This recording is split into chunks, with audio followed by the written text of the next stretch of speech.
Hey guys, are you frustrated because your artwork never turns out like expected and you almost want to quit watercolor? Then you are ready for my watercolor do's and don'ts. Let me tell you some basic rules which step up your watercolor game. Before you start, don't forget to subscribe to my channel so that you can't miss out on new painting tutorials and other art-related videos. Let's start with the first don't. Don't start out with a crappy sketch and hope that somehow a beautiful painting will emerge out of it. It rarely happens. Also, don't sketch immediately onto your watercolor paper. There are some artists that are highly sophisticated in their skill level and they can do it, so I don't say it's impossible, but to make sure to have the best sketch possible as a base for your artwork, try to avoid that. In order to make sure that you don't damage your watercolor paper and have full control over your sketch, I suggest to make your sketch separately and then trace it onto your watercolor paper with a photocopy, lightbox or window. This way your sketch is preserved and you can always start over if you accidentally messed up your painting. If you want to be 100% perfect and you are aiming for a photorealistic outcome, you can also trace your reference directly onto the paper. Don't use paper that isn't made for watercolor. When you buy art supplies, make sure to read what kind of paper it is you are about to buy. Sketchbook paper is usually not meant to be used for watercolor, as well as printing paper. This is the worst.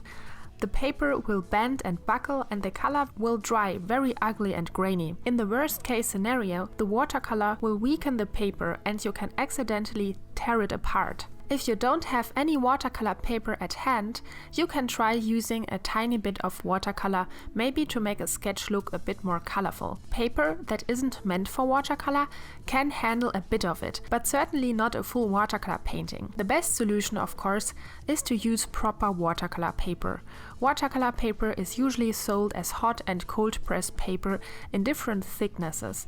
Depending on what kind of style you aim for, you need to choose one of these types. Hot pressed paper is mostly smoother with less texture, whereas cold pressed paper has a rough surface with strong texture. In addition to that, brands often offer variations of their cold and hot pressed papers with gradations of textures like matte, rough or satin. If you plan on using a lot of color pencils in your work and maybe you work in a smaller scale like I do with this eye painting, I recommend using paper with a smooth texture like hot pressed paper with a satin surface. If you aim for an abstract style, rough and textured paper are a good fit. My favorite paper for artworks like this eye study is Fabriano paper hot pressed satin. You can find links to all the materials that I use and where to purchase them as always in the description of my videos. Don't forget to tape down your paper onto something steady. I use MDF boards and adhesive tape to secure my artwork before I start painting. I use regular tape from the hardware store.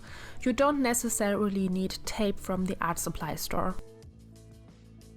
When you start painting, don't be impatient and try to apply all colors at once. When all colors are wet, they bleed into each other and you get a smudge with no distinction between the original colors. Instead, plan your steps in advance. Build up from light to dark color values and wait until every layer is dried until you apply the next layer. You don't even need to wait for long, just use a hairdryer to dry the paper. Don't try to blend watercolor by just wiping a wet brush over the paper. This is not how blending works with watercolor. This will just make your art look muddy, and if your brush is wet enough, it will even lift up some of your paint and leaves ugly light spots on your paper. There are different techniques for blending watercolors. The technique that I use the most is to apply a stroke of paint and then with a wet brush quickly follow the edge of that stroke that I want to be blurry. I can control the effect of the blend with the amount of water I use. However, there's always an element of chance when painting with watercolors. Blending will never be 100% perfect. I find it very beautiful though, and this is one of the reasons I love watercolor so much. Another technique for blending is to wet a larger area. Then I put a bit of paint on my brush tip and carefully touch the surface. The moment the tip touches the surface, the color will bleed into the wet area and I get some beautiful color gradients. In principle, this technique is like the first one, but on a larger scale. Don't paint areas too dark. This mistake is the most dangerous one because it happens so easily. If you paint over a highlight or an area that is light, once it gets too dark, there's no way to get the initial brightness and luminance of the paper back. Carefully build up the values of your artwork. Preserve the lighter areas and observe your reference photo closely in order to figure out which areas need to be darker and which need to be lighter. If you need to get one area lighter, you can try to use white gouache paint. This is opaque watercolor to correct your mistake. However, it won't get as white as the paper, and when gouache dries, it is a bit darker than the initial paint, so it is tricky to use. Don't just leave the white of the eye white. It will look flat and unnatural. An eye is like a ball. Light casts a shadow on it, and in the corners of the eyeball and below the lashes, the white is darker than in the middle. In addition, the white of the eye is never truly white. It is always a variation of very light blues, greens, yellows or grays. Don't forget to use references for your art. Without a reference, you don't know where shadows belong, you miss details, you get no idea what kinds of colors to use, and so on. In short, it's going to be a potential catastrophe. Whenever you paint something realistic or illustrative, references will always enhance your artwork. For a photorealistic study like this eye, I closely followed a photo reference.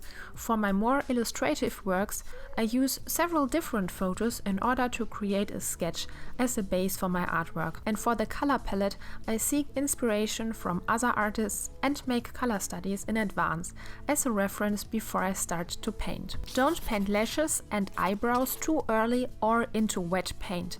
It will bleed into the surrounding color, or it looks weird if the skin beneath the hair is too light. Also, don't paint too much hair or too dark hair or hair that grows in the wrong direction.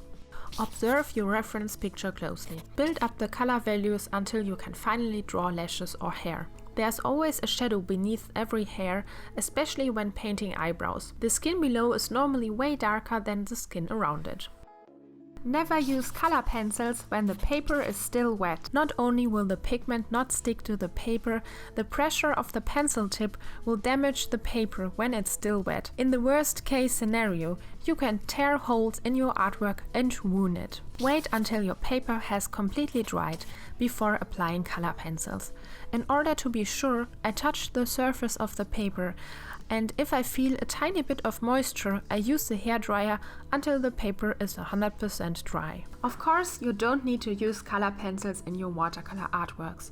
For me, it depends on what style I aim for. For realistic pieces, I use color pencils, and for more illustrative or manga-like works, I don't. Don't draw a contour around the eye because you think there should be one, but there isn't one in the reference. It will probably make the eye look weird and unrealistic. Instead, closely observe your reference photo and figure out where to add contours, if any. If you go for a more illustrative or comic-like style, learn how other artists draw eyes. Seek different references in order to find your own style. Don't use too much pressure with your color pencils in the beginning. Most color pencils are not erasable, and it's almost impossible to correct mistakes. Also, don't use too much color pencils on your artwork if you want to preserve some of your brush strokes. You can easily cover your complete artwork with color pencils, and then all the beautiful abstractions of the watercolors are gone. Slowly build up areas where you want to apply color pencils. Use them for corrections.